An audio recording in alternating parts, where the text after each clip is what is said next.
Welcome to another episode of Asexualized, my asexual life. This is a place to be for education about asexuality, all things asexual, and I share my own asexual life journey in order to help you in yours.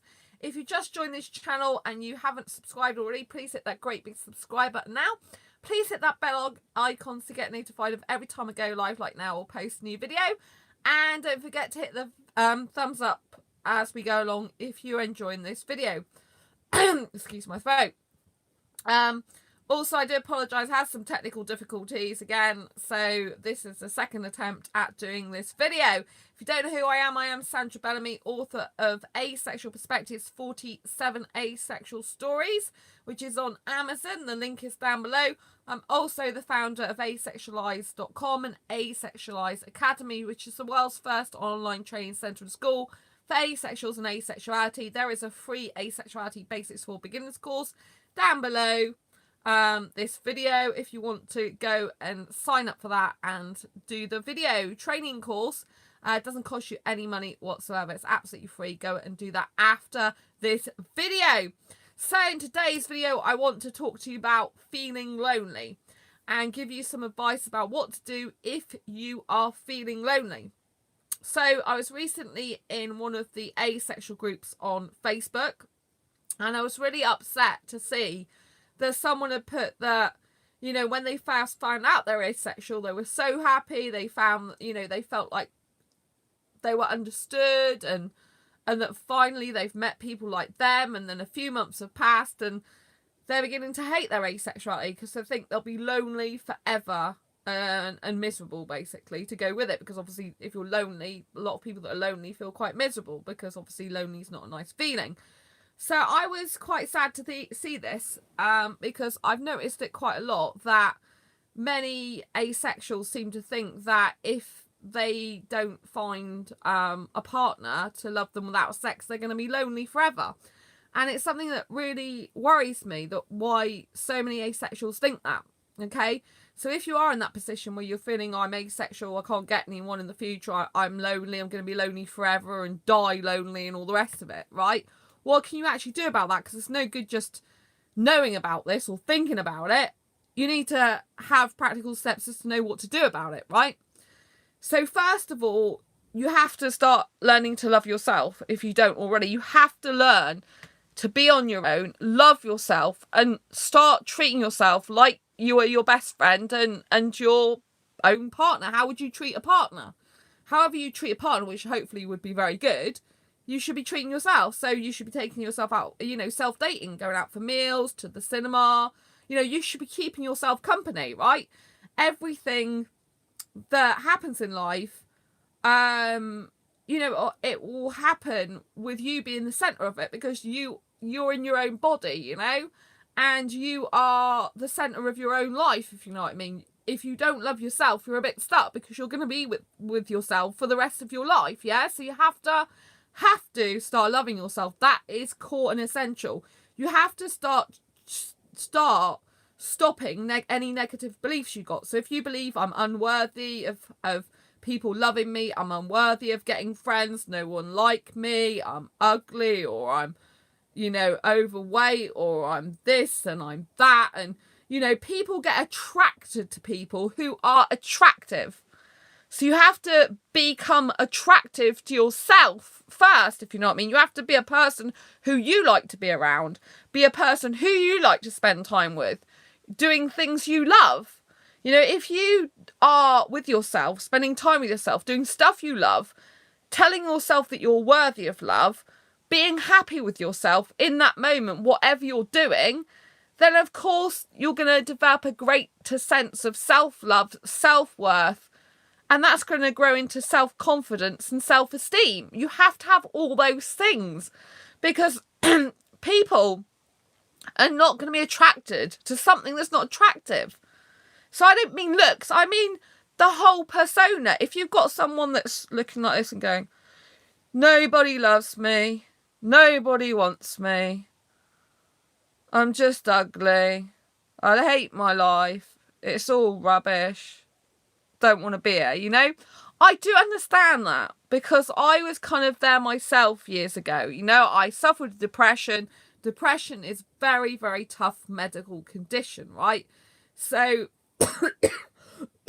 sorry. So it can obviously, you know, you have to change your mindset around to accepting yourself and then growing to love yourself. And often the people that will be attracted to you when you're in a negative state, if you are going to be attractive to anyone, will be those negative people, because like attracts like.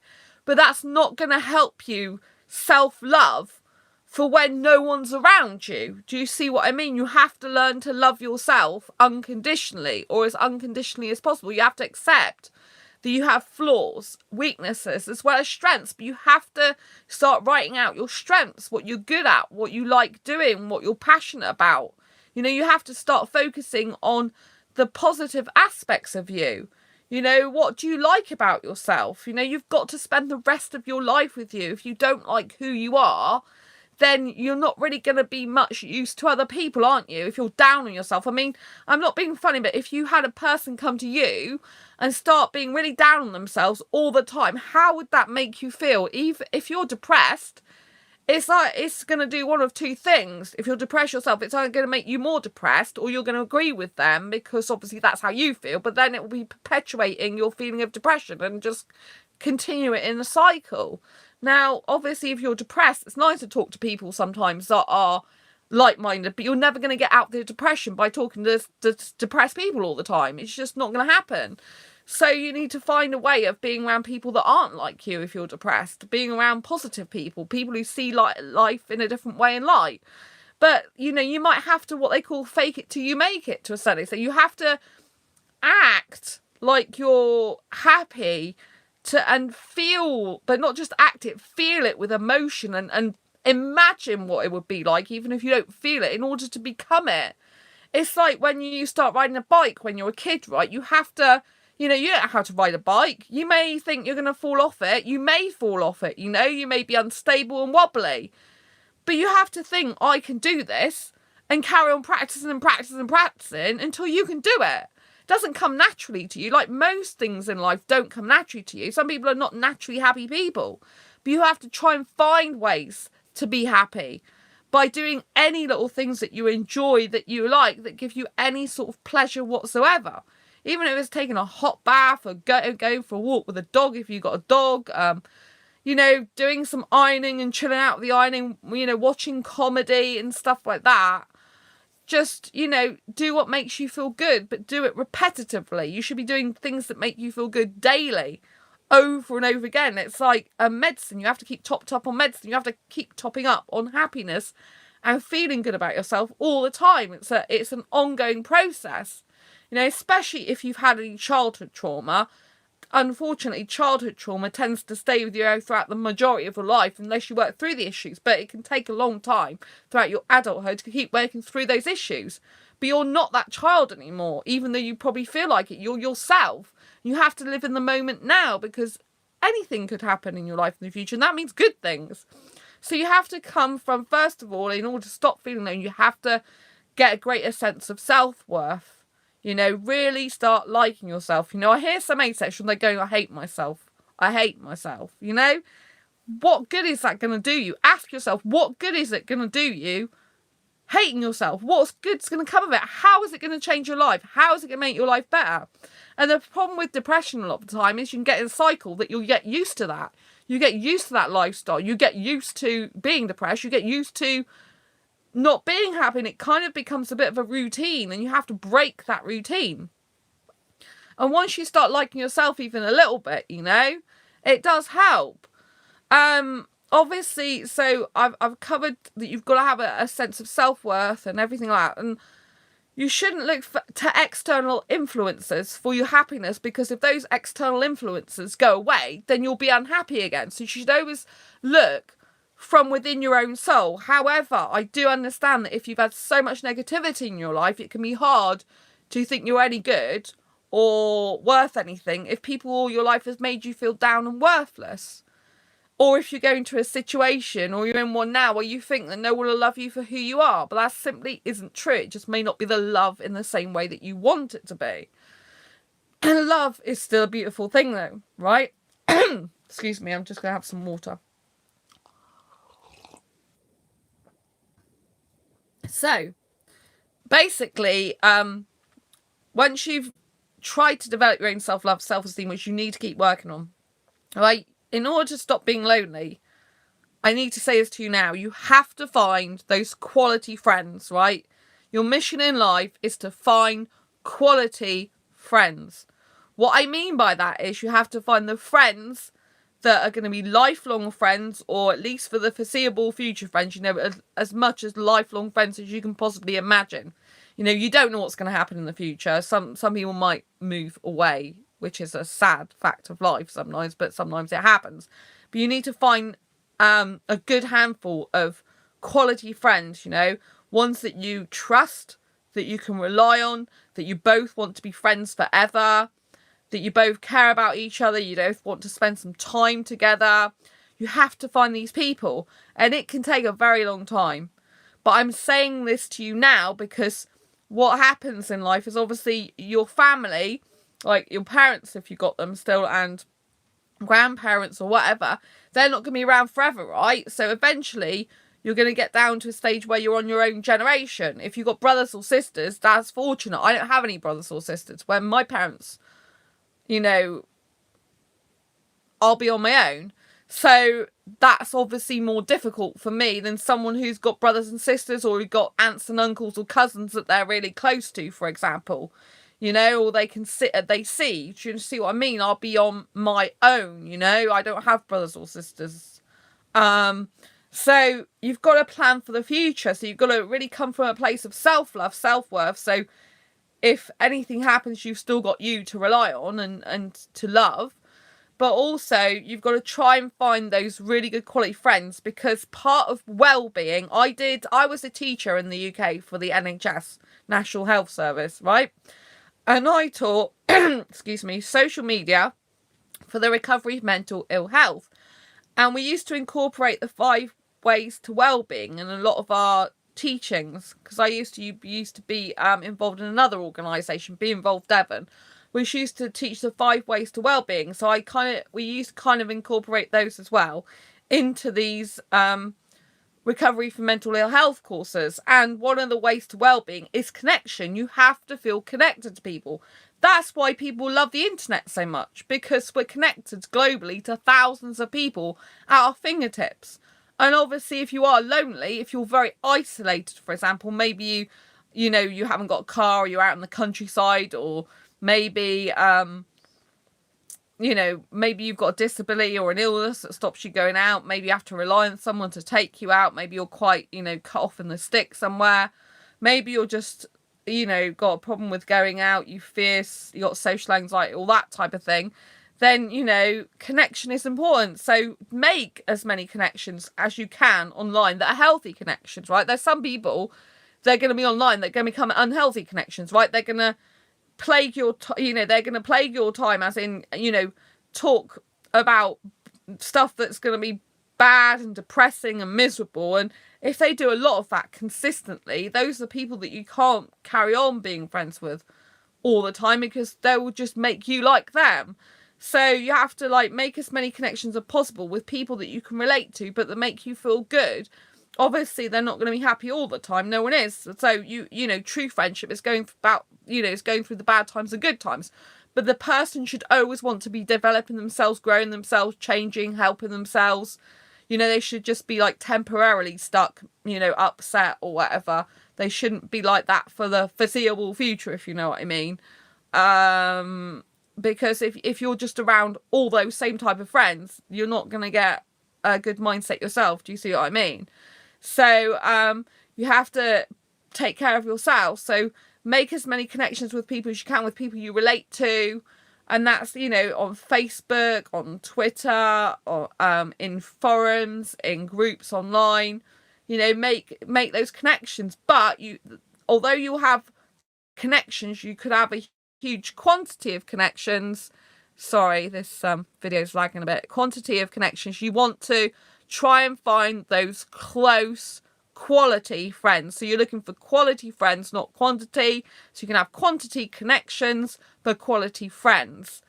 And so it may take a long time. It took me years to get quality friends. But having said that, it took me years to get a quality best friend.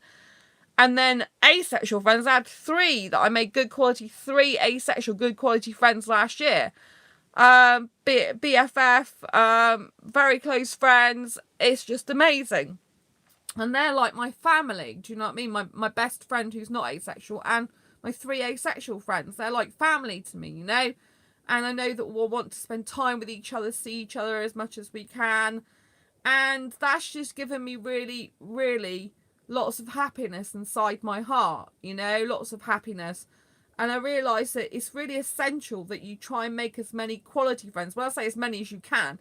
You know, you might only be able to have like less than 10 in your lifetime of really good quality friends that you trust, but try and get a few of them, because if one moves away, you're going to be stuck again. Do you know what I mean?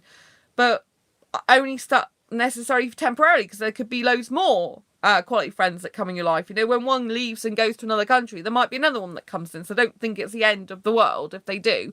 But you just have to think about yourself going forward. Like my best female friend, she's really good at singing. You know, she could go off and do a singing career anywhere. You know, she'll be staying near where, you know, not far from me, in another town for quite, you know, for at least the next year, if not a lot longer. But, you know, in the future, she might go off and live in other places. So one of my asexual friends, he might move abroad, you know. And so these things happen, you know. So, but you have to look to make quality friends. And if you are feeling lonely, you know, go out to meetup groups. It might be really, really hard for you at first, but meetup.com has got so many different meetup groups with different interests. There's business, there's arts, crafts, you know, there's even asexual groups on there. So just be wary that not everyone who's in asexual groups on meetup.com is actually asexual. I just have to point that out if you haven't seen any of my previous videos about that.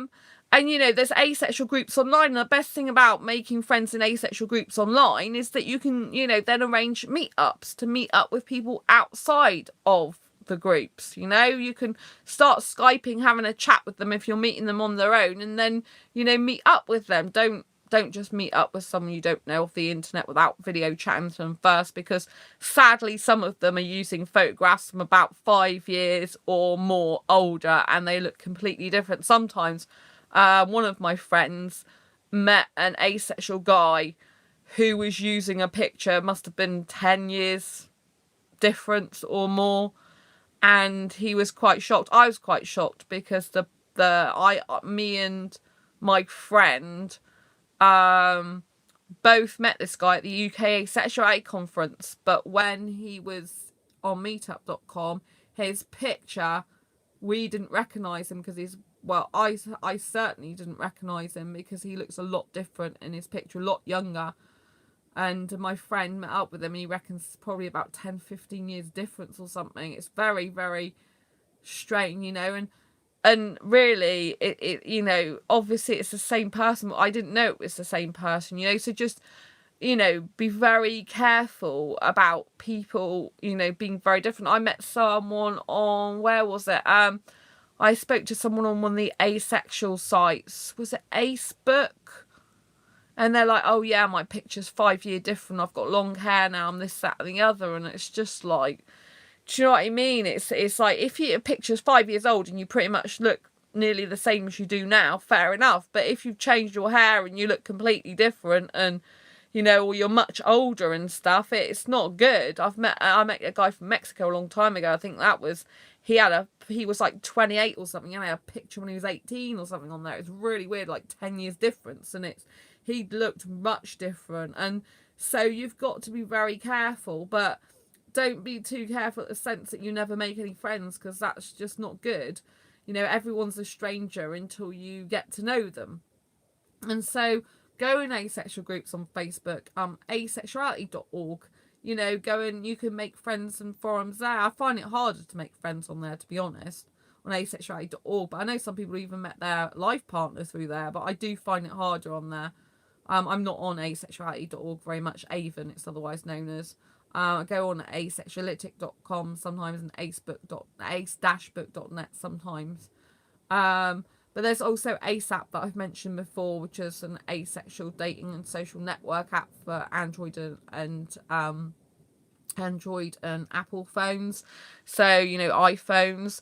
So don't forget to, you've got plenty of options of meeting people. You've got meetup groups in person, and they don't, you don't have to go to meetup.com. You could go, for example, to your local library. Like in the library in the UK, they have boards with local clubs and local meetup groups on there, so you could try something like that. There might be something in your local newspaper that has meetup groups. There might be something on your local, if you've got like news bulletin boards near your, where you live. Maybe someone's set up a news bulletin board, or events, what's on events on line.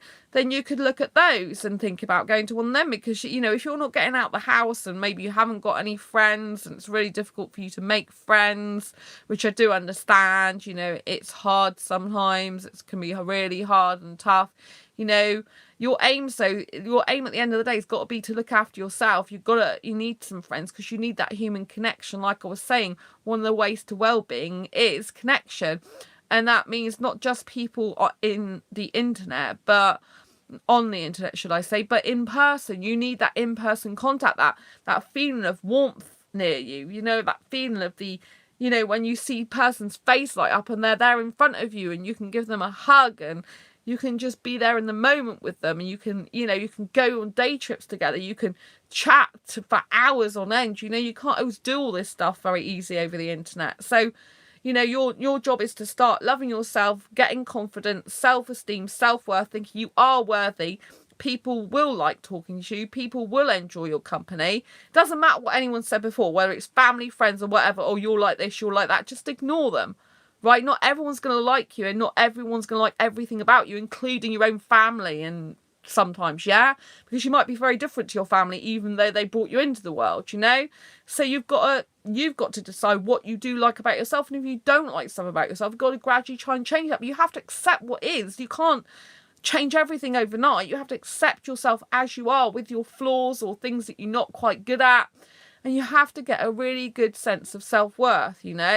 I mean, I see some people post in groups and they go, well, no one will want me because I'm not worth it. I mean, you're telling another person you're not worth it. I mean, what's the person supposed to think? If you're not saying if you're saying you're not worth it, then why shouldn't they believe you?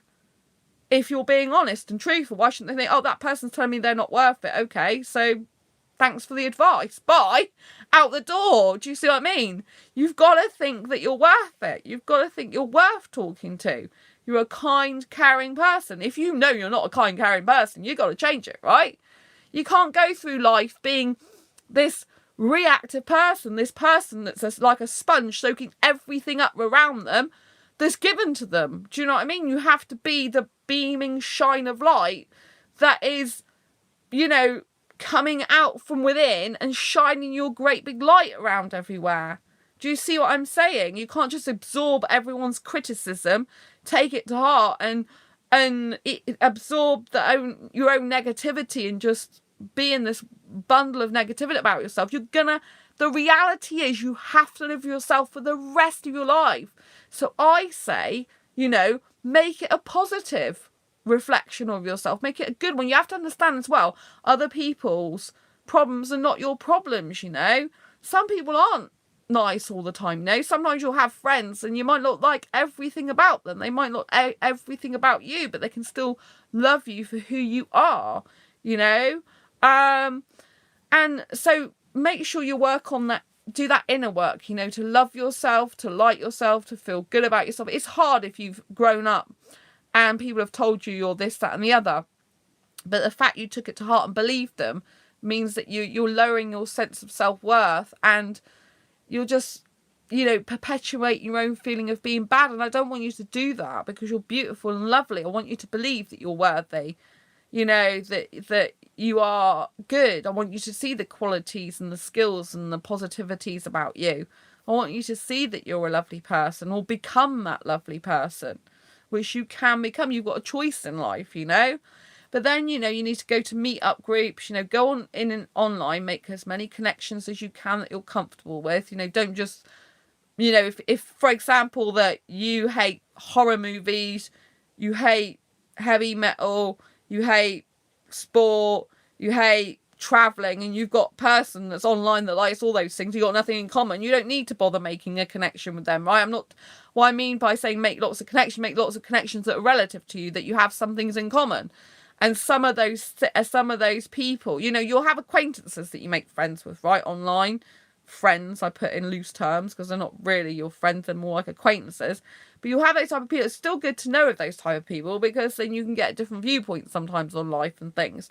So, and you can get used to just interacting with different people. And then you should find, if you keep trying to find friends, you know, and keep looking in forums and groups at conversations that you really, and people that you really relate to, and then try and become friends with them, you know, online, then offline. You need to take it offline, because you need these friends to be your lifelong friends. And it may mean that you have to travel to meet these people, because, you know, we don't all live in the same city or town. It's just the way it is in life, you know. So you have to be prepared to travel somewhat to see them, like they travel to you or you travel to them, or both, or meet in the middle. That has to happen somehow. Do you see what I mean? It has to happen. So you have to be prepared to do that. You know, you have to make it worth someone's time. You have to be a worthy person of them, and they have to be a worthy person of you. Thanks for the thumbs up. I appreciate that. And today, you know, I saw my best female friend. She took me out for food and drinks. She was talking about going to the cinema. Well, there wasn't really anything we wanted to watch, and the only films, well, the only one film we were interested in, because when I said there was no films we wanted to watch, I'd seen most of there was 3 films that was on that I'd already seen. So she would have liked to have seen one of them 3, but I'd already seen them. But there was another one, but that was going to be too late for her to get back. And she said I'd rather like go around the shops and chat. And so we went around the shops because it's her big birthday this year.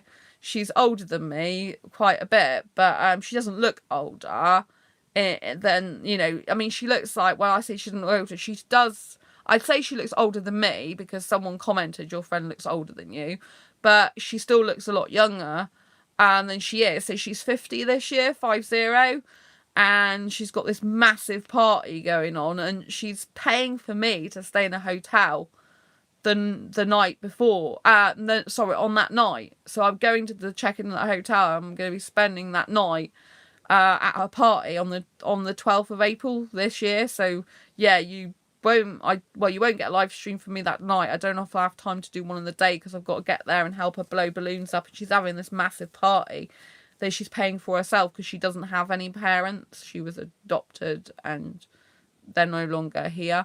So yeah, so she's paying for it all herself, and she's got this huge party. And, you know, it's really nice that she's paid just for me out of all the people that's coming to stay in a hotel.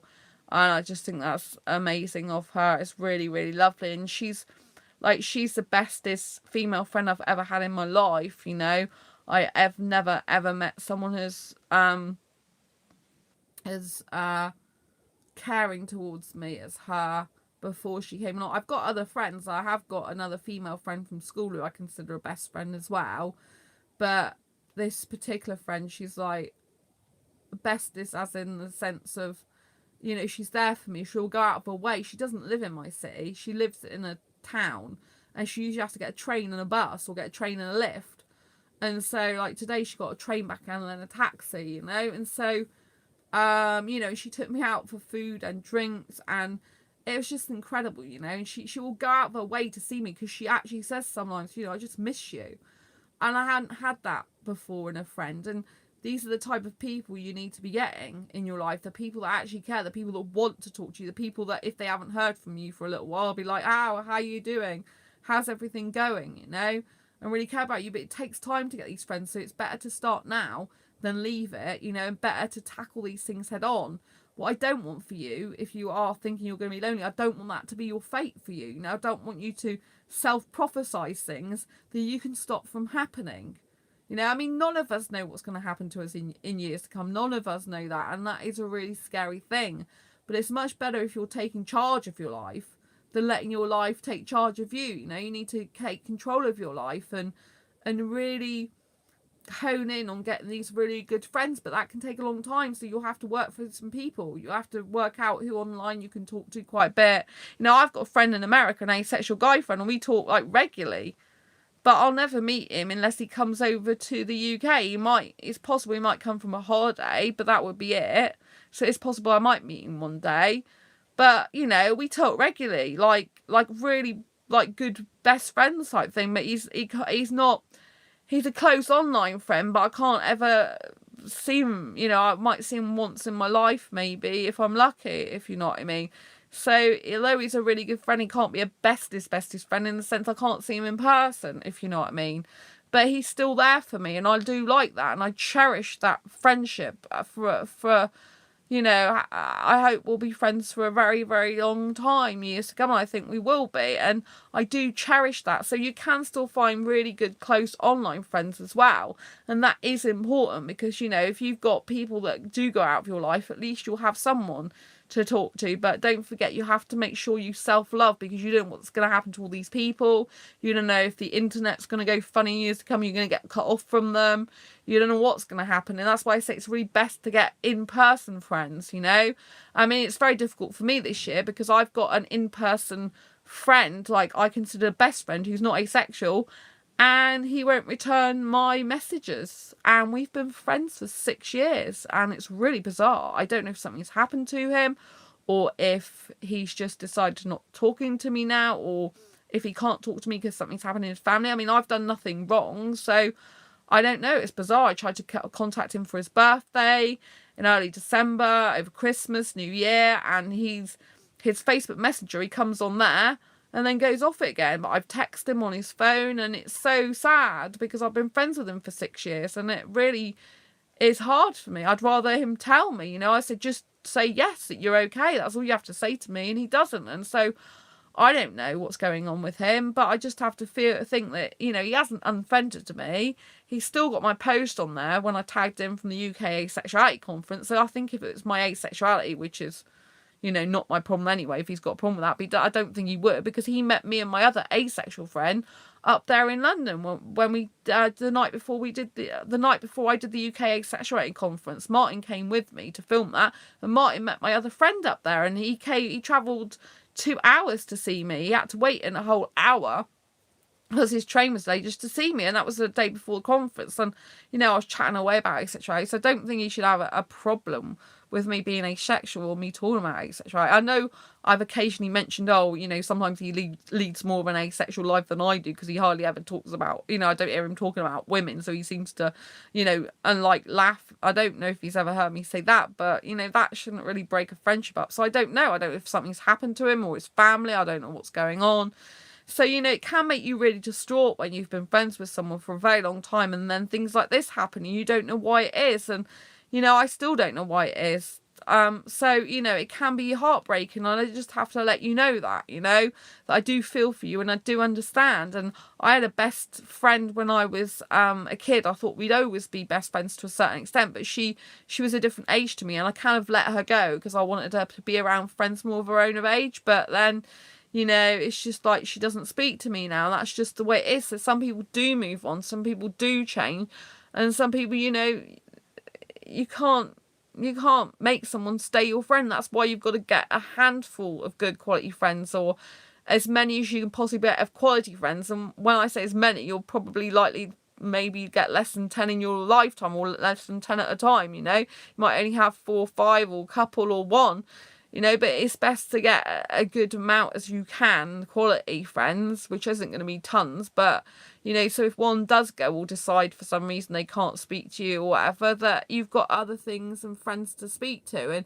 if you're part of meetup groups, then it's good as well. If you're part of social groups and things like that, then it means you've got other activities, other people to see, other people to be around, even if they're not your best friends. At least it stops you being lonely. Do you see what I mean?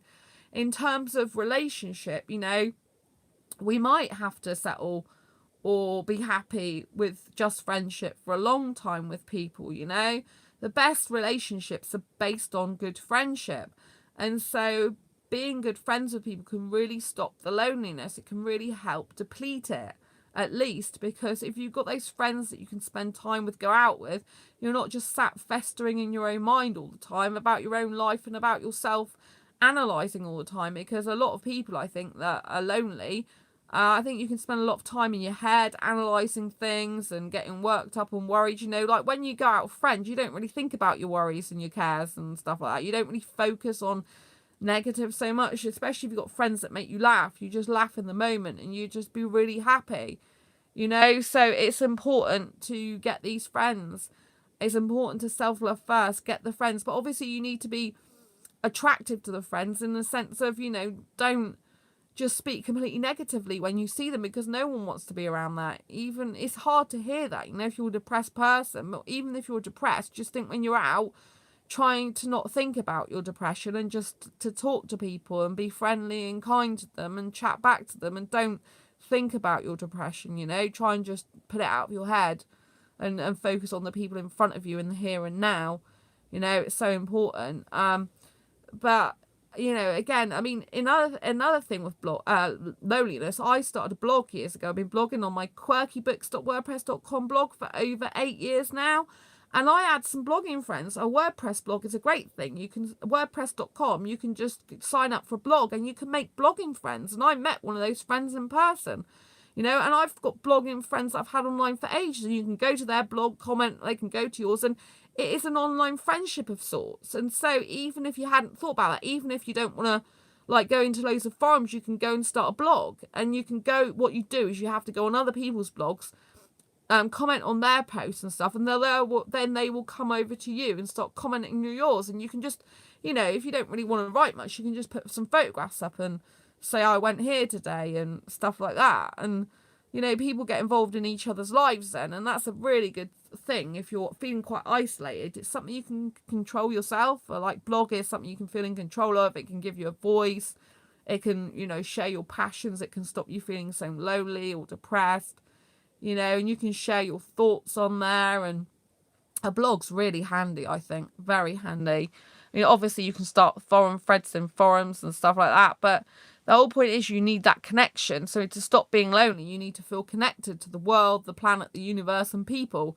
If you feel isolated and cut off from everything all the time, then you would just be, you know, you'll just be festering in your own thoughts, and, you know, and that they might turn negative because you're just on your own all the time and getting worked up and worried about things. We all do it. You know, you have to try and find ways of not doing it so much, but that's really by interacting with people and by having connectivity. If you can't find anyone to connect with at the moment, then, you know, watch some YouTube videos and, you know, comment on there, and you can try and make some friends over the YouTube community and stuff like that. You know, you can participate in discussions and comments. And some people, like, they're always there commenting on videos night after night after night. And you kind of become friends with the person who's doing the show. But you also become friends sometimes with the people who are commenting on the posts. Do you know what I mean? And you can always, like, maybe move on to different social media platforms off that platform if you want to, if they want to. So there's all these different types of things you can do to try and stop feeling lonely. And like I said, like a library's quite good to go to find groups, but even just to sit there amongst people, you know, reading a book in the library is quite good. You could go to a cafe so you can be around people, so then you can feel less lonely because you're in amongst people. You can go into the town or city and be around people again, because being around people will stop you feeling less lonely. And obviously if you've got social anxiety, you're going to have to try and overcome it. Even if it's baby steps, you're going to have to try to not be so lonely. If you can't make friends online easily, obviously you're going to try and make friends online. But again, you really need to make friends offline. You need to think that the pain in the future of not having friends, of not having any in-person friends, of people not being around you is greater than the pain of your anxiety.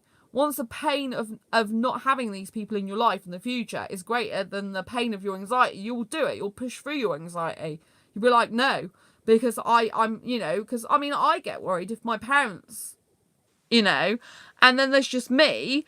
I mean, unless I have friends, I would just have me all the time, which I do love me. I can go out and self-date and all that lot. But obviously you do need human connection. You do need to connect to other people, because you need to listen to other different points of views and get different ideas on the world. And, you know, you need that interaction. You need that love and that care and that feeling and that emotional support as much as possible. You know, you don't put your whole weight on those people all the time, but you do share, you know, your ups and your downs with them as well sometimes. And, you know, you just support each other. It's a journey together, and it's a beautiful one, you know. And in terms of getting a relationship, there, you know, I think that's the hardest thing, and I think you have to realise that friendship love is the most important, because at the end of the day, the person that you're dating or your partner, they could go, and then you won't have any, you know. And then if they go and you've put all your eggs into that one person, and you don't have any you know, other backup, then if they leave your life, you're going to be in trouble. So, you know, partners should be high priority as well. I mean, I always say from a romantic point of view, your partner comes first.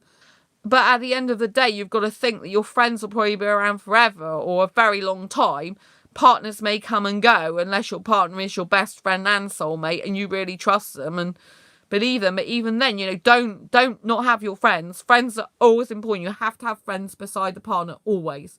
Because if something happens to or with that partner, again, you'll have no one if you cut everyone else off. So friendship love really is the foundation of everything. It's the foundation of a good relationship, and it's the foundation of, you know, your future, because you, besides yourself, because if you've got good friends, then if things happen and some of your other friends leave you or go away or your family's not around anymore, you're at least going to have some fallback, you know, something to look forward to. And at the end of the day, you know, in the case scenario, I mean, you might love where you live, you might always want to be there, but if the pain of not being around people gets so great and you have got friends elsewhere, you could think about moving to go towards them, but don't do it just for them, because I know someone who is asexual who moved to be with people he thought was his friends, and when he got there, no one really wanted to see him very much, and I think that's a really sad thing as well. So don't move and bank on people seeing you. Sometimes people can see you more being further away than people can see you on your own doorstep. Do you know what I mean? Because it's kind of like, oh, I can see that person anytime. Whereas if there's a little bit of distance, it's a bit more like, oh, yeah, this is a bit more scarce. I have to make time for them because I really want them in my life. Do you see what I mean? So actually sometimes living a little distance apart can sometimes work well. But, you know, if you do get a partner, I mean, you know, a lot of asexuals, I think they'll be lonely forever because they can't get a partner. That's why I say have those friends, because the friends and your self-love will fill the void of that person not being in your life. The person, the romantic or platonic partner that you want, it will fill that void. You know, if you love yourself first, you shouldn't have that void. You shouldn't technically have a void, but if you know what I mean, it will fill the hole that might be there from not having that special partner in your life. And also the friends will fill your time up as well, so you won't be. So, you know, since I've got these really good asexual friends, I don't think about having a partner as much as I used to. I'm a lot happier and more content being single. I was happy with that before, but there was kind of like more of a need, I think, in me. But since I've had these really awesome asexual friends, and obviously my focus has turned more to my business and stuff, then I just feel a lot better. I feel like I still, because I'm a hyper romantic, I still get romantic notions. I still, part of me, you know, would like to find my Indian soulmate. But, you know, I'm kind of like, well, if it happens in another 4 years now, it's fine. I can wait. It's not a problem for me. And, you know, that's why you've got to think as well that you're not going to get necessary instant gratification. You know, sometimes it takes a while to build a network of friends, even online or association. It takes a while to get really good, close friends. But don't forget, quality is always better than quantity. Always better. You know, you need people you can rely on, trust, tell your secrets to. They're not going to go around spouting them off to everyone else. And that, you know, can keep things to themselves for you. And that really special bond, once you get especially bonded with people, it's lovely. You know, to reach that level of bonded intimacy with a friend, you know, like you really feel close even though they're not with you in the same room. You feel like you're going to be close with them forever because you trust each other, that nothing is going to sort of tear them away from you. I think that's really good. And that's why friendship makes the best foundation for relationship, because when you've got that ultimate bond with someone, even if they're friends with other people, you don't feel like they're going away from you because you just feel like they're friends with you as well forever. So when I was younger, in birth certificate age, and I had so-called friends, I used to be worried, like, I used to be more jealous and stuff because I wasn't stable with them, because they didn't value me as a friend, to be quite honest. So that's what it was, and I didn't trust them. And, you know, I felt they could go away from me and leave me at any moment. Whereas particularly the asexual friends I've got, I know it doesn't matter who they're friends with. I don't need to be jealous because they will always be bonded to me in the way they're bonded to me. Do you see what I mean? It doesn't matter who comes along. They might have bonds with other people, but they will never stop having that bond with me. I'm super confident in that. Whereas friends in the past, I wasn't. Because the friends I had wasn't really true friends. You know, some of the so-called friends I had, another person would come into their life and they would literally take their preference to the person that just came into life. They didn't even know. And some of the, you know, one particular person was horrible behind my best friend's back at the time to me, making out they're really nice, and then my best friend was more friends with them, and it was just like, and my so-called best friend at the time was friends with the people that were bullying me, and another best friend was not nice to me. You know, I used to have to do everything for her all the time, and she had secrets, and she was funny with me, and it wasn't proper friendships. I just but you know, it's the way, sadly, I was brought up to not feel self-worth. You know, no one said, oh, I'm bringing you up to not have self-worth. It's just my circumstances of my upbringing meant I lacked self-worth. And so therefore I was getting these people that really weren't worthy of me. That's why I said that self-worth you need self-worth first, because once you feel worthy and have self-worth, then you will get friends that are worthy of yourself, if you understand what I mean.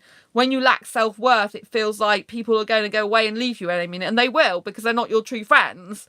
So they can and probably will do that, right? Because they just, either you're going to push them away, or they're more than likely they're not really your true friends. Because once you get a feeling, it's like if you ever get a potential relationship and you feel the guy is kind of like a bit unobtainable, you know, he'll message you when he feels like it, or even with a woman, she'll message you when she feels like it, and then she won't, and you feel like you're forever like chasing them.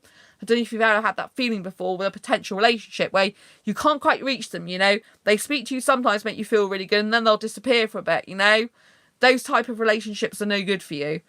Steer clear of them, because in the long term they'll cause you heartache, you know. But the guys that I'm friends with now, even if I don't hear from them for a few days, it doesn't matter. Even if they go off and have fun with other people, I don't get jealous, because I've no need to, because I'm bonded to those people. I know that whatever happens, I'll always have a special bond in the way only me and they can, even though they're bonded with other people. Do you see what I mean? Because the dynamics of people are always different. How the dynamic is between me and them will be very different to how the dynamic is with them and someone else. They'll have a different type of relationship, which will give them a bond, but in a different way. And what I've learned is, you know, the people that you're bonded to like this, it doesn't matter whoever else comes along, you will always have that one special sacred bond in that way with them, between you and them, because it's unique.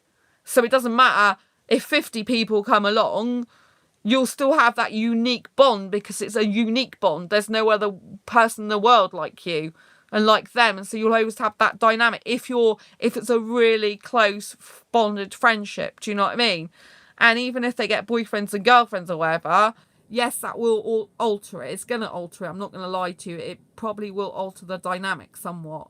But you just have to accept that. You have to accept that, you know, once they get a relationship, a boyfriend or girlfriend, it might, you know, it probably alter the dynamic somewhat with you. But you have to accept and expect that as a friend, that you'll still be there for them. You'll still be bonded. But the bond may be slightly, how can I put it? It'll still be strong, but they'll have probably the strongest bond with the partner they're with, because they'll be spending more time with them, seeing them more. And it's just natural for them to do that. But it doesn't mean to say you can't still have a bond with that person. It's just that how can I put it? I was going to say watered down a little bit. I don't know if that's the right words to use, but it'll still be bonded, but they'll have part of their heart, you know, and time with someone else that will kind of take somewhat priority in their life and kind of will come first to them. And you'll still be really important to them, but you'll have to understand that they will probably put that person first, because it's just natural. I understand that, you know. I understand that when my friends get partners, you know, that they are going to want to spend more time with them. They're going to want to talk to them more. They're going to want to be with them more. Hello, nice to see you. I think you said Jace, didn't you? Jacinth is your name, and Jace for short. Yeah, I remembered. And so, you have to, you know, you just have to be pleased with them. You know, I'll be really happy if any of my friends get partners, but one of my best male friends, asexual friend, he has got a partner. And so, but he's still bonded to me. Just, you know, he obviously spends a bit of time, like maybe he would spend more time talking with me and his other friends, but his time is divided now also with his partner. Do you see what I'm saying? So they have to maybe spend a little bit less time with you, but more time on a partner. But that's why I said, to stop you feeling lonely, you have to have, hi Heather, you have to have a lot of, I'm a long way through this conversation now, but in order to not be lonely, you have to make sure you have lots of friends, as many as possible, quality friends, so that once these people do partner off, you'll still have people to talk to. You'll still be talking to these people, but their attention will be divided to someone. It's like, you know, they've only got a certain amount of energy and time. And it's like, if you've got a cake, you know, you cut it into sections, and then you'll cut it into smaller sections again. But once they get a partner, they will have a bigger piece of the cake for their partner, and you'll probably get less, you know, you'll probably get smaller sections of their time. That's what I'm saying. So this is why I'm trying to tell you all this. This is like a plan for your future, you know. Self-love, self-worth, self-esteem first. Love yourself first. Then you make connections online, you know. Then you make, you know, acquaintances, connections, find people you've really got lots in common with to become good friends. And then, you know, you become close friends eventually with some of these people. Get those quality friends that will last a lifetime, hopefully, or a significant proportion of your life. But realise, hi Martin, but realise that some of these friends will go. You know, they might travel, they might go into another country, and you might lose them in that way. But you shouldn't lose contact with them, hopefully. But I mean, you know, things do happen. I mean, I was telling you about this friend I've got in America who is asexual, and we talk online a lot, and we're like kind of like best online friends, in the sense that, you know, we're kind of there in each other's lives regularly, like nearly every day. But he had a best friend for a long time in his own city. His best friends moved, and they hardly speak anymore. And so, you know, but he's got I was told he's got a very possessive girlfriend, which doesn't help, which is why I was trying to say to you, you know, it's good if you can recognise what a good friendship is and a healthy relationship is. Because if you realise what a good and friendship and healthy friendship is, friendship's the foundation for a good relationship. Once you've got good and healthy friends and people who value you, you've got to value your worth first for other people to value you, and to get other people attracted to you who are of value, you know, then you should have less of these people that are possessive or jealous, or that, you know, or who are not your true friends, you know. I mean, it's natural sometimes for some people to feel a little bit jealous in relationships, but you don't want someone who's going to completely control your life. You don't want a controlling person. I've been with controlling people. I used to be quite a lot possessive years ago. I'm less possessive now. I'm really, you know, I think, like with my friends, I'm really good. And so now I've got really good friends, like I trust. I don't need to be possessive, because there's nothing to possess. They'll always be my friends because they value me and they love me for who I am, and I'm a nice person. So my left ear, half deaf ear, half, oh bless. And so, you know, and so I used to be a jealous and more possessive type of person with my ex, and then I realised that the possessive was not good. So I changed for me, actually, not for him, because it was causing me more damage. So I stopped. But he was still really controlling.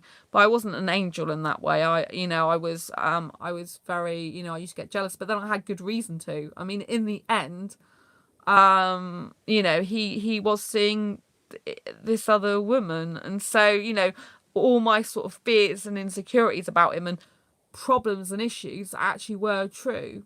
Do you see what I mean? So it's kind of like it was a bit justified, but it's not good. I mean, I still can get jealous sometimes, but I've noticed less. I'm getting better, because even with friends, I used to get a little bit jealous in the past. Some friends sometimes, but I've noticed, like, now, like the friends that I'm close to, that I really trust, I don't need to be, like I said, I don't need to be jealous, because they're not going to leave me, because I've got a super special bond with me, and they'll always come back to me if I treat them well, and vice versa. So I'm so bonded to them. I don't worry about that, because I'm not insecure like that anymore. And I'm not, you know, the people are good people, like, but like I said, some people can change. I mean, you know, you can't predict what's going to happen in the future, and sadly people can change, and that can unsettle you a little bit. So this is why I'm telling you, have a plan, you know, make sure you've got as many friends as you can, but look for those really good quality friends, the ones that you can spend a significant amount of time with, the ones that you can share your secrets with, the ones that you can rely on and count on as much as possible to be there for you. Don't forget, you've got your own lives, so you got to remember that sometimes they're going through rubbish. Like, sometimes my best female friend, she won't speak to me for a few weeks because she'll be going through some upset and pain in her life, and she's the type of person that just cuts off. And so, you know, I might not hear from her for a little bit, because if she's got problems, you know, she's not so, actually she's better on that than she used to be, because she usually keeps in contact more regularly. But, you know, quite a lot, especially in the past, she would just cut off for a week and a half or a couple of weeks or whatever, and I would not hear anything from her. So, you know, and she's like, oh, sorry, I didn't contact you, I was upset and I didn't want to talk to you. You know, not that she didn't want to talk because she didn't care, but because she just didn't want to discuss it.